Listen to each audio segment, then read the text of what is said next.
안녕하십니까. 오늘은 전쟁과 관련된 여러 가지 뉴스를 모아서 말씀드리겠습니다. 먼저 시리아, 그리고 대한민국도 가지고 있는 패트리어트, 특히 팩3입니다. 러시아, 독일 이야기, 그리고 프랑스 군인들이 마크롱의 반기를 들었다. 이런 이야기를 모아서 말씀드리겠습니다. 먼저 시리아 소식 간단하게 말씀드리겠습니다. 시리아를 보면 참 착잡한데 이 나라가 지금 몇 개로 쪼개져 있습니다. 그렇다고 아사드 세력이 완전히 몰락했나? 그런 것은 아닌 것 같습니다. 여전히 시리아 내에서 아사드 세력 일부는 무장한 상태로 이라크 쪽으로 피신 간 사람도 있고, 그리고 시리아 내에서 이렇게 잠수를 한 집단도 있습니다. 그리고 부족 간에 이렇게 찢어지고 공방전이 있습니다. 그리고 지금 현재 이제 시리아를 장악한 이 HTS, 그리고 HTS는 많은 병력을 가지고 있지 않습니다. 그리고 주력 부대 상당수가 투르크 용병 집단입니다. 투르크, 카자흐스탄 이런 데서 온 거죠. 키르기즈스탄 이런 데서 스탄 국가에서 온 투르크족 용병 테러리스트죠. 테러리스트. 그리고 이제 이란의 지원을 받는 어떤 무장단체 이들도 이렇게 잠수를 하고 있습니다. 자, 그래서 언제든지 다시 이제 터질 수 있는 그런 가능성이 있죠. 만약 그렇게 된다면 이제 발카나이제이션이 될 겁니다. 시리아 상황 매우 심각하다. 자, 지금 알라위트를 상대로 이제 계속 이 투르크 테러리스트들이 학살 이런 것을 저지르고 있습니다. 그리고 루비오도 이제 여기에 대해서 불안감을 이야기했습니다. 알줄라니가 지금 장악을 하고 있습니다만 기본적으로 이렇게 병력이라든가 이런 것이 많지 않기 때문에 언제든지 이렇게 붕괴될 수가 있다는 거죠. 그리고 대규모 내전이 또 발발할 수 있습니다. 그리고 이제 알라이파 학살이 벌어지고 또 드루즈 밑에 남쪽에는 드루즈, 또 여기는 또 이스라엘과 또 이렇게 툭탁거리고 있죠. 그리고 쿠르드족이 있습니다. 이게 가장 큰 문제죠. 그리고 터키 군들이 들어오고 터키의 직접적인 대리병이라고 할 수 있는 이제 FSA 이들도 있습니다. 자, 그렇기 때문에 여러 가지 문제가 이제 도사리고 있고, 그리고 이란 지원을 받는 세력도 이렇게 물밑에서 있다고 합니다. 자, 그리고 러시아는 어쨌든 기지를 유지하고 있는데 최근에 우즈베키스탄 무장 세력으로 추정되는 집단이 이 흐메이닌 공군기지, 러시아 공군기지에 드론 같은 것을 날리고 로켓포를 쏘고 이렇게 했다고 합니다. 결국 이쪽도 무언가 큰 일이 벌어질 가능성이 높고, 그리고 이제 중국은 라카티아 여기는 러시아 해군기지 그리고 공군기지도 있죠. 그리고 여기 이제 중국까지 들어오게 됩니다. 그렇기 때문에 어떤 식으로 나라가 바뀔지 이거는 아직까지는 미정이라고 합니다. 결국 시리아는 몇 개로 쪼개지지 않겠나 이렇게 추정됩니다. 여기서 가장 중요한 나라는 역시 터키죠. 터키가 이 쿠르드족을 어디까지 밀어붙일 것인가, 이게 이제 최대의 관점입니다. 알레포나 이런 데는 터키 손으로 넘어갔다, 그것을 인정해야 되죠. 이들리브, 알레포, 그리고 궁극적으로는 이라크 내 모술까지 먹게 되지 않을까 그렇게 생각되고 있습니다. 기본적으로 인구 분포가 투르크족이 압도적이죠. 당분간 시리아 전국은 안개 속에서 벗어나기 힘들 것 같습니다. 그리고 미국 주택시장 관련된 차트 이거 하나만 좀 소개해드리겠습니다. 미국 주택 가격은 이렇게 올랐는데, 밑에 있는 것은 이제 주황색은 모기지 레이트입니다. 주택 대출 금리죠. 그런데 주택 대출 금리가 이렇게 이제 상승하고 있는데 아직까지 주택 가격은 조금만 하락했습니다. 물론 지역별로는 조금 차이가 있습니다. 코비드 때 많은 사람들이 이제 원격 근무를 하면서 플로리다나 이런 데 날씨 좋은 데로 많이 왔죠. 그러다가 직장에 복귀해라, 이제 와서 이제 일을 해라 이렇게 바꿨기 때문에 사람이 많이 살고 있는 이제 그런 주들, 뉴욕주라든가 그리고 일리노이 이런 곳은 집값이 버티고 있습니다만, 플로리다 같은 경우는 한 17%, 아리조나 이런 데 좀 빠졌습니다. 그럼에도 불구하고 전체적으로는 집값이 조금 이제 유지되고 있는데, 그러나 주택 대출 금리는 빠르게 상승하고 있죠. 보통 주택 시장은 충격이 단번에 오는 경우가 있습니다. 모기지 금리 상승이 지속되면서 어느 날 갑자기 이것이 이제 주택의 가격에 반영이 되는 거죠. 그래서 조금 지켜봐야 할 것 같습니다. 그리고 일본 국채 금리가 계속 오르고 있습니다. 국채 금리가 오르기 때문에 국채를 들고 있는 투자자들의 미실현 손실 이것도 계속 불어나게 되죠. 미국과 똑같은 상황입니다. 미국도 이제 코비드 때 많은 국채를 발행했는데 그것을 이제 해외 투자자들은 꺼려했습니다. 그래서 미국의 국내 투자자들이 많이 인수를 했습니다. 그것이 미국의 이제 금융기관에 심각한 이제 미실현 손실이죠. 이것을 안겼는데 일본 역시 지금 똑같은 상황입니다. 자, 특히 보험사죠. 일본은 우정구 그리고 상업은행 보험사가 상당히 큰 포션을 차지합니다. 이것은 일본의 이제 보험사가 안고 있는 국채 관련된 미실현 손실입니다. 그 외에 지방에서 발행하는 지방채, 그리고 이제 다른 공공기관이 발행하는 채권도 있을 겁니다. 자, 이런 것을 더하는 일본의 이제 금융기관들, 이들도 장부상이지만 어쨌든 이제 이런 미실현 손실을 안고 있습니다. 자, 그리고 인도 이야기 잠깐 말씀드리겠습니다. 인도 파키스탄 전쟁에서 이 파키스탄이 이제 중국제 미사일을 이용해서 5대 인도 전투기를 요격을 했습니다. 그 중에 3대가 이제 4.5세대 라팔이죠. 이게 큰 충격을 던지고 있는데, 그런데 인도는 파키스탄이 가지고 있는 F-6를 떨어뜨렸다 이렇게 주장을 하고 이런 것을 전시했습니다. 여기 보면 분명히 이제 파키스탄 국기는 그려져 있습니다.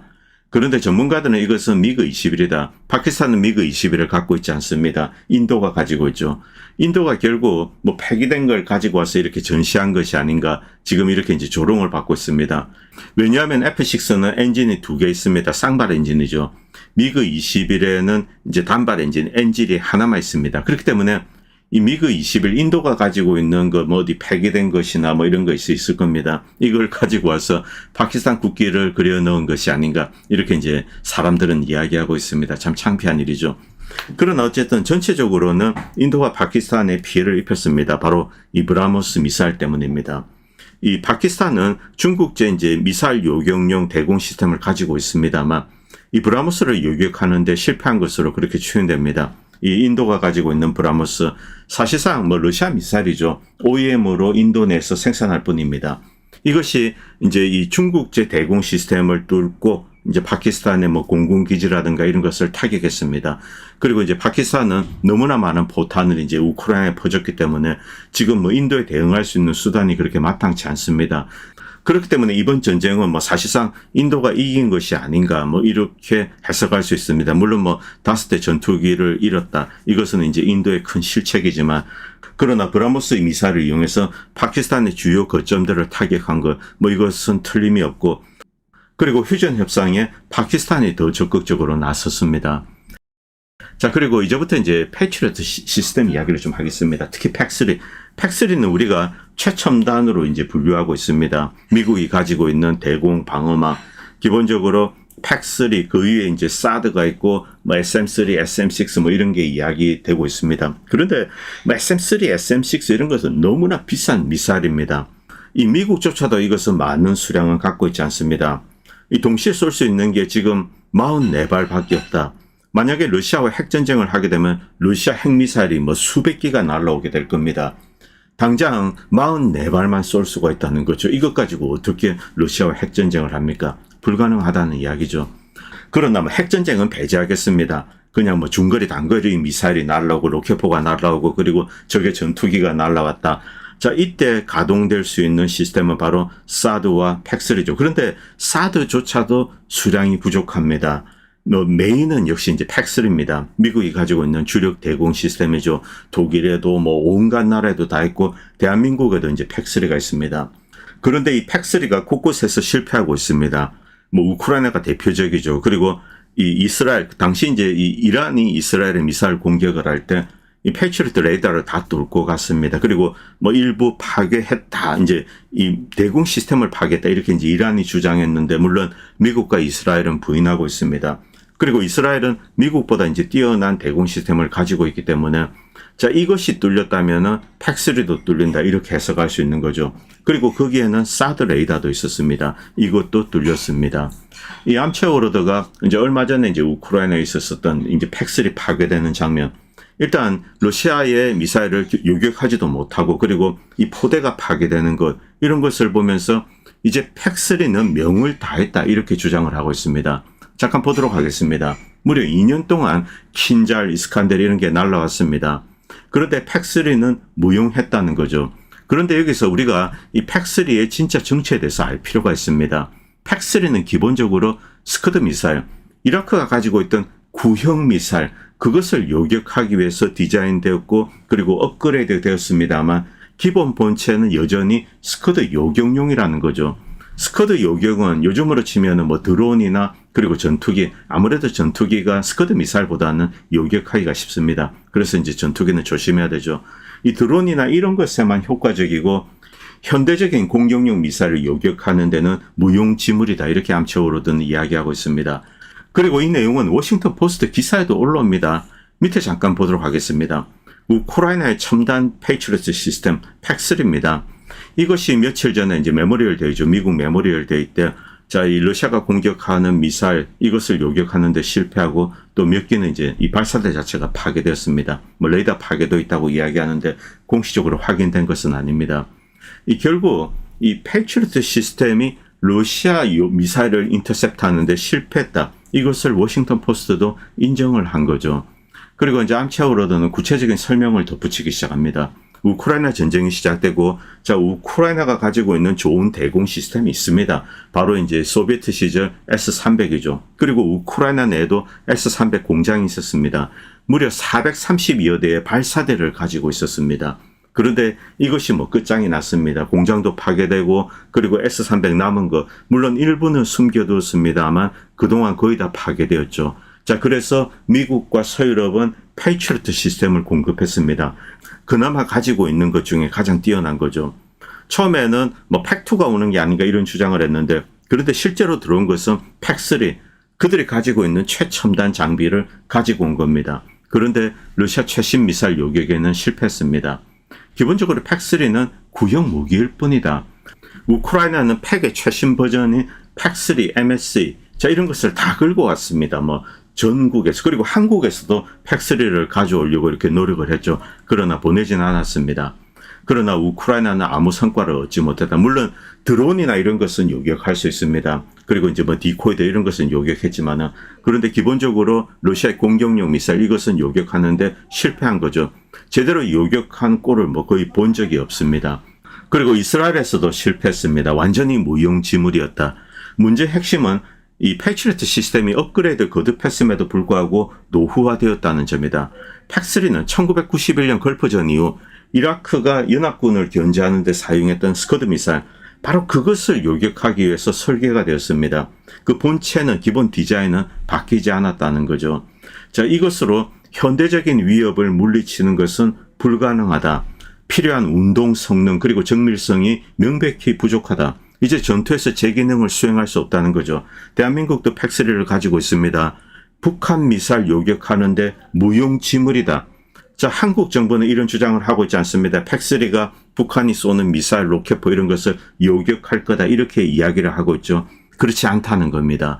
운동 성능, 정밀성 모든 게 부족하다는 거죠. 북한 미사일에 한국이 뚫려 있다는 상태, 그것을 바로 이제 우리에게 일깨우고 있습니다.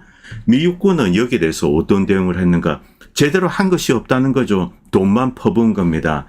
특히 사드 시스템, 이스라엘에 이제 사드 레이더가 가동이 되었는데 이란 미사일을 요격하는데 실패했습니다. 탐지를 했다고 하더라도 자, 이제 어떤 발사체를, 인터셉터를 보내서 유도해서 그것을 맞춰야 되죠. 이것에 이제 실패했다는 겁니다. 그리고 SM6 지상 이제 수직 발사관, 이것을 만들어야 되는데 뭐 제대로 만들지도 못했습니다. 그리고 팩3, MSE 교체 프로그램, 이것은 아예 비용이 너무 들어서 취소해 버렸죠. 지금 미국의 대공 시스템은 뚫려 있다라는 겁니다. 그리고 미군이 가지고 있는 가장 뛰어난 것, SM6. 자, 이 지상 발사 이제 수직 발사관이 있습니다. 이것의 능력이 얼마나 빈약한지 알려드리면, 육군은 현재 총 64개 지상 이제 수직 발사관을 확보할 계획입니다. 아직 가지고 있지 않습니다. 그래서 44발만 지금 현재 쏠 수 있다는 거죠. 자, 배터리, 포대도 아니고 발사대도 아니고 발사관, 미사일 하나 담겨진 발사관이 미 육군이 지금 64개를 만들려고 한다. 지금 한 44개 정도 있습니다. 자, 이것으로 어떻게 러시아를 상대로 핵전쟁을 합니까? 뭐 대륙간 탄도미사일이 뭐 몇백 기가 날라오는데 어떻게 요격을 한단 말입니까? 황당하죠. 그리고 지금 이지스 방공 레이더 이 BLS 이제 이게 있습니다. 그런데 여기에는 제대로 이제 SM6가 들어가 있지 않다는 거죠. 토마호크 공격용 이제 아주 구닥다리 크루즈 미사일만 들어가 있습니다. 100% 할당이 되어 있는 거죠. 이런 상태로는 큰 규모의 뭐 중국이라든가 러시아를 상대로 전쟁을 한다, 이란을 상대로 전쟁을 한다, 웃기지 말라는 겁니다. 자, 이 암체오로드는 아주 강하게 비난하고 있습니다. 미 육군의 관계자들 일부는 기소가 되어야 되는데 형사처벌되어야 된다. 반역적인 짓을 했다는 겁니다. 미국 국방력을 약화시켜오고 그리고 약한 상태로 방치해 두었다는 거죠. 미군의 전력 문제, 이것은 어제 오늘 이야기가 아닙니다. 이 국방부나 미국 정부는 이런 것을 부인하고 이제 포장을 하는 거죠. 뭐 천하무적인 것처럼 이야기하고 있습니다. 그러나 실상은 이거라는 거죠. 러시아 미사일 제대로 방어하지 못한다는 거죠. 그리고 북한 미사일 역시 제대로 방어하지 못할 겁니다. 자, 그리고 이제 스타쉽, 이 X의 이제 일론 머스크의 스타쉽입니다. 자, 지금 이 스타쉽이 또다시 문제가 발생했습니다. 지금 우주로 날아갔는데 어떤 잘못이 생겨가지고 지금 뱅글뱅글 돌고 있습니다. 스핀을 한다는 거죠. 그리고 통제력을 상실해서, 뭐 물론 그 안에 우주인은 타고 있지 않습니다. 이게 원래는 이제 인도양에 추락할 예정인데 지금 어디로 떨어질지 모르는 상황이죠. 스타쉽의 총 중량은 45톤입니다. 거대한 우주선이죠. 이게 뭐 어디 땅으로 떨어질지 바다에 떨어질지 도시에 떨어질지 알 수가 없는 상황이라는 거죠. 우주 발사체 관련된 부분, 뭐 엔진이든 그리고 이제 발사체 그 자체든 러시아 것이 가장 안정되죠. 그래서 미국은 이제 그동안 실패했던 여러 가지 우주 계획을 스크랩 처리합니다. 나사에서 그 사업부를 아예 폐지해버립니다. 그리고 민간으로 돌리겠다 이렇게 이야기하고 2000년대 초반부터 한 10몇 년 동안 러시아 로켓 엔진만 사와가지고 이렇게 위성을 쏘아보내거나 아니면 아예 뭐 투발 수단을 러시아에 맡겨버리고 그리고 이제 위성을 쏘아보내고 이런 작업을 했습니다. 물론 미국은 2014년 이제 크림 반도에서 전쟁이 터지고 이러자 자, 이 러시아의 엔진을 사서는 안 되겠다. 그래서 스스로 개발하기 위해서 노력을 했습니다. 그리고 10년이 지났습니다. 10년이 지났음에도 여전히 이런 문제가 발생한다는 거죠. 미국의 이제 우주 로켓 엔진 이것은 아직 안정성이 확보되지 않았습니다. 그러나 러시아제 이제 로켓 엔진 그리고 발사체 이것은 뭐 세계적으로 신뢰도를 인정을 받고 있고 그리고 지금도 이제 계속 성공적으로 쏘아 보내고 있습니다. 불량률도 극히 낮죠. 미사일 그리고 이제 우주선 이런 것과 관련된 특히 기초 물리학 관련된 것은 여전히 러시아가 세계 최강임을 입증을 하고 있습니다. 중국의 수준은 어느 정도인지는 모르겠습니다. 분명히 이제 대공 미사일에 있어서 중국 미사일의 성능은 이제 인정을 받았습니다만, 자, 이 중국의 방공 시스템, 파키스탄이 이것을 가지고 있는데, 러시아제, 뭐, 인도가 만들었지만은 사실 러시아 미사일이죠. 이 브라모스를 요격하는데 실패했습니다. 그렇기 때문에 이 중국제 대공 시스템의 성능, 이것도 이제 우리가 조금 지켜봐야 됩니다. 어느 정도 실력인지, 미국에 비해서 뛰어난지, 이것도 이제 좀 검증이 필요하죠. 그리고 이제부터는 프랑스 관련된 이야기를 좀 드리겠습니다. 프랑스 군인들, 뭐 비록 퇴역이지만은 마크롱에 이렇게 이제 저항을 하고 나섰습니다. 물론 이제 2년 전에도 일부의 군인들이 성명서를 발표하고 마크롱의 무모한 계획에 대해서 비판을 했습니다만 이번은 그 숫자가 상당히 늘어났습니다. 무려 2만여 명이 이렇게 사인을 했습니다. 일단 TF1이라는 프랑스 언론에서 올린 기사입니다. 자, 이것은 뭐 AI 합성이지만은 이 프랑스 군인들이 마크롱의 계획에 대해서 반대하고 비판을 하고 나섰다는 겁니다. 자, 마크롱에 대해서 심각한 비난을 하고 있는 프랑스 장군들. 마크롱은 우크라이나 전쟁과의 관련성으로 인해서 프랑스 내에서 이제 저항에 부딪혔다. 최고위급 군인들이 마크롱을 비판하고 러시아와의 전쟁에 프랑스를 끌어들이지 마라. 이렇게 촉구하는 결의안을 발의를 했습니다. 이제 뭐 2만 명이 넘는 서명을 했습니다. 처음에는 소수의 군인들 한 68명 정도예요. 특히 이제 군인들이 모여서 이렇게 만들었는데 서명을 이제 계속 받아가지고 지금 늘어난 거죠. 프랑스 군대는 전통적으로 정치적 문제에 대해서 언급하지 않는 그런 이제 원칙을 가지고 있다고 합니다. 뭐 미국도 이것은 마찬가지입니다. 그런데 이제 마크롱의 정책은 대단히 위험하다 이렇게 비판을 한 겁니다. 첫 번째는 이민자 관련된 겁니다. 뭐 이건 프랑스 사회에서 당연히 나올 수밖에 없죠. 이민자를 대량으로 받아들여서 이 프랑스 사회를 매우 혼란스럽게 만들었습니다. 자, 이것은 첫 번째. 그런데 두 번째가 중요합니다. 두 번째 사실은 이들의 성명서가 집중되어 있는 거죠.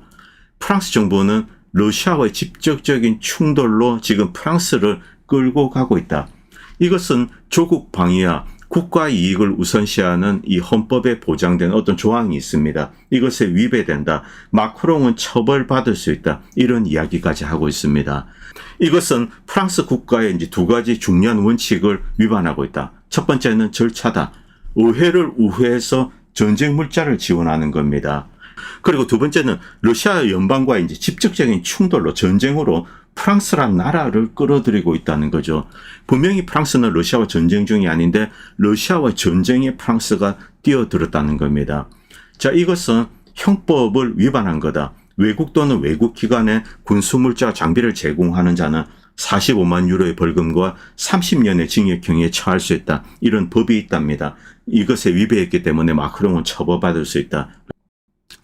자, 그리고 이제 독일이 또다시 이제 문제입니다. 이 메르츠는 할아버지가 낙지입니다. 낙지 후손이죠. 그리고 메르츠 본인도 이렇게 생긴 게 보면은 낙지 모자만 씌워 넣으면은 딱 얼굴이 낙지 형태죠.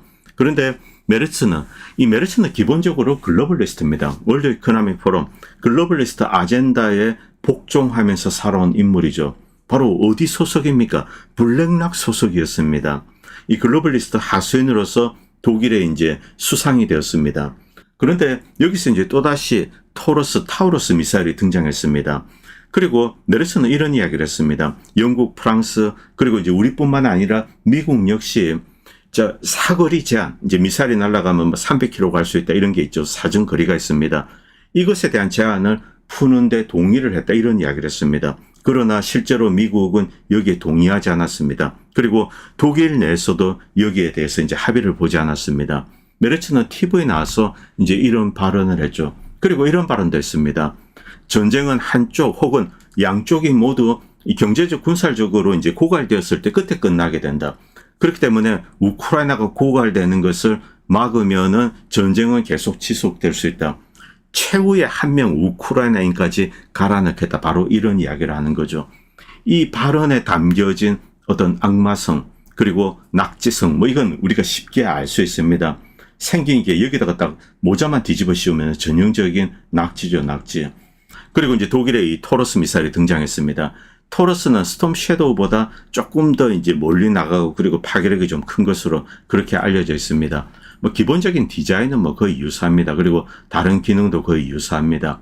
자, 이것을 이용하면은 이제 최대 사거리를 때린다 이렇게 가정했을 때 모스크바도 때릴 수 있다. 물론 핵탄두는 들어있지 않겠죠. 재래식 탄두로 공격을 하겠다 이렇게 러시아를 위협을 했습니다. 이 러시아에게 있어서 독일이란 나라 어떤 겁니까? 2,700만을 죽음에 빠뜨렸던 바로 그런 나라입니다. 이제 적이죠. 그러나 러시아는 독일을 용서했습니다. 그리고 동독과 서독의 통일 이것도 인정을 했죠. 그런데 이 독일은 독일 내부의 낙지 세력은 그대로 잔존해 있고 그들 세력은 그대로 보존되어서 지금 현재 독일의 상류 지배층을 이루고 있습니다. 본질적인 속성이 바뀌어지지 않은 거죠. 러시아는 지난 수십 년 동안 기만당했다는 거죠. 자, 이 메르츠는 이 블랙락의 이제 어떤 고위급 간부였습니다. 그리고 여러 채의 빌라도 가지고 있고 곳곳에 지중해도 있겠죠. 그리고 이제 개인 자가용 비행기도 있고 그리고 이제 백만장자입니다. 이 토러스 미사일과도 연관이 되어 있습니다. 토러스 미사일을 많이 찍어내고 많이 생산하면 개인적으로 이제 이득을 볼 수 있는 그런 상황이라고 합니다. 그런 것을 또 이제 독일 언론은 이렇게 까발리고 있습니다. 자, 이 스톰 섀도우와 그리고 이제 타우러스 미사일 비교 별게 아닙니다. 거의 유사합니다. 그리고 이렇게 낮은 고도로 이렇게 쭉 따라가면서 갑자기 급상승해서 때릴 수 있다. 기본적으로 스톰 섀도우나 다 유사한 꼴이죠. 그리고 스텔스라고 이야기하는데 탐지하기 어렵다는 거지 스텔스 기능이 있는 것은 아닙니다. 낮은 고도로 이렇게 움직이고 그리고 마지막에 치솟아서 때리는 거죠. 그리고 탄두 중량이 조금 더 크고 사거리가 길다. 이런 겁니다. 그런데 스톰 섀도우나 프랑스 버전의 이제 스칼프 이런 것을 러시아는 꾸준히 잘 대응해 왔습니다. 한 80% 정도 이상 요격을 하지 않았나. 그리고 전자전으로 다른 곳으로 유도하고. 그래서 최근에는 스톰 섀도우나 이런 것에 대한 피해 사례 이것은 이제 찾기 힘듭니다. 초기에는 몇 군데 있었습니다. 한 서너 군데 있었는데 그 이후에는 스톰 섀도우 미사일로 피해를 받았다. 이런 뉴스는 거의 올라오고 있지 않습니다. 그리고 얼마 전에 스톰 섀도우 미사일 몇 발을 쏘았는데 다 요격을 하고 전자전으로 제명을 해서 3,000포로 보냈습니다. 그런데 러시아는 여기에 대해서 이제 강하게 경고를 하고 나섰습니다. 왜냐하면 독일제 무기가 왔기 때문에 그렇습니다. 이 레오파드 탱크나 이렇게 땅에서 굴러다니는 거 이런 것은 봐줄 수 있습니다만 러시아 땅을 직접 타격할 수 있는 장거리 미사일을 보낸다. 이것은 용납하지 않겠다는 거죠. 그리고 여기에 또 하나의 심각한 문제가 있습니다. 레오파드 전차 이런 것은 우크라이나 군인들이 몰고 옵니다. 혹은 국제용병이 몰 수도 있죠. 그런데 이 장거리 미사일은 독일 군이 아니면은 쏠 수가 없다는 거죠. 결국 나토가 방아쇠를 당기고 있다는 겁니다. 독일이 러시아에 공격했다. 2차 대전 때 독일 때문에 러시아에서 2,700만이 죽었습니다. 러시아는 이 의미를 너무나 잘 알고 있는 거죠. 그래서 만약 토러스 미사일이 러시아로 날아오게 된다. 이때 이 라인메탈입니까? 토러스 미사일을 만드는 공장이 있죠. 그곳을 박살을 내겠다. 이런 이야기를 여러 사람들이 하고 있습니다. 물론 푸틴 입에서 이 이야기가 직접 나온 것은 아닙니다만 현역 군인, 퇴역 군인, 그리고 군사 전문가 혹은 언론인들, 그리고 의회에 있는 사람들, 이제 러시아에 있는 국회의원이죠. 이들 역시 똑같은 메시지를 내고 있습니다. 그리고 이 점은 이제 메르츠 이전의 숄츠 정부 이들도 잘 알고 있습니다. 그래서 숄츠는 이제 토러스를 보내지 않았습니다. 왜냐하면 토러스는 우크라이나군이 쓸 수가 없습니다. 쏠 수가 없죠. 투발 수단도 없습니다. 독일 군만이 이것을 조작할 수 있죠. 만약에 토러스 미사일이 이 러시아로 날아가게 된다. 그것은 독일군이 러시아에 대한 공격에 조인했다는 의미가 된다. 이것을 숄츠는 솔직하게 시인했습니다. 그렇기 때문에 토러스가 우크라이나로 들어간다. 이때 독일군과 완전히 단절을 한다는 것은 불가능하고 토러스가 날아갔을 경우 독일이 보복을 당할 수 있다. 이 점을 숄츠는 알고 있었기 때문에 보내지 않았습니다. 전 수상도 인정한 내용이죠. 자, 그런데 이 메르츠는 군과 관련된 지식이 거의 없습니다. 그냥 허풍만 떠는 거죠. 자, 어쨌든 러시아 내에서는 바로 때려야 된다. 이 크루즈 미사일을 생산하는 곳 토러스 공장입니다. 이곳에 오레슈닉을 보내서 박살을 내버려야 된다. 이런 이야기를 지금 계속 하고 있습니다.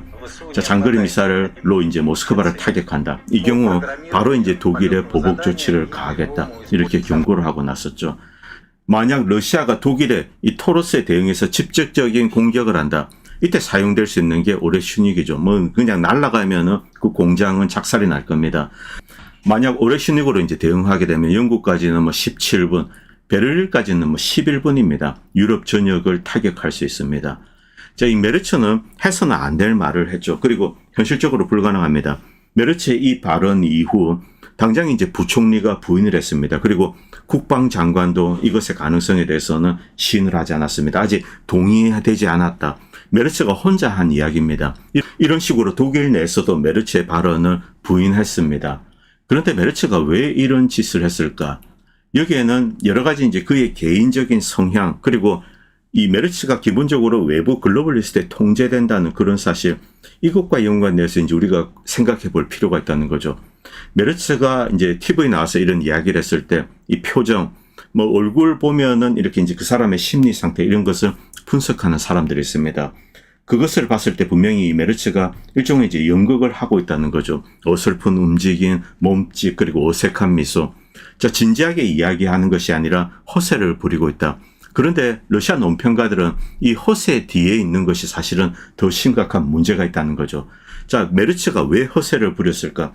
그가 기본적으로 낙지의 후손이라는 겁니다. 그리고 이 독일에서 낙지즘이 사라지지 않았다는 거죠. 그것이 여전히 독일 내 지배 세력 의식 속에 들어있다는 겁니다. 이것 때문에 러시아에 대해서 공갈도 하고 허세도 부리고 위협도 하고, 기본적으로 러시아에 대한 공격 의지를 이들은 수십 년 동안 그대로 보존해 왔다는 거죠. 그리고 낙지 계급들이 그대로 보존해 있고 지금 지배 계급을 이제 장악하고 있다는 겁니다. 자, 그렇기 때문에 러시아는 독일의 어떠한 시도에 대해서 무자비하게 대응해야 된다. 이런 주장을 강하게 하고 있는 겁니다. 자, 이 메르츠 생긴 거 딱 보시기 바랍니다. 딱 전형적이죠.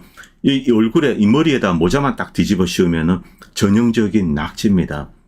자, 이런 애들 유전적으로 그대로 물려받은 게 아닌가 그런 느낌이 들 정도로, 자, 눈빛이 아주 이 교활함이 넘쳐나고 있습니다. 분명히 미국과 서유럽 이들 내부에는 굉장히 호전적인 전쟁을 끝없이 원하는 세력이 있습니다. 그리고 지난 한 80년 동안 지구상에서 벌어진 전쟁의 한 85에서 90%는 미국과 서유럽이 일으킨 겁니다.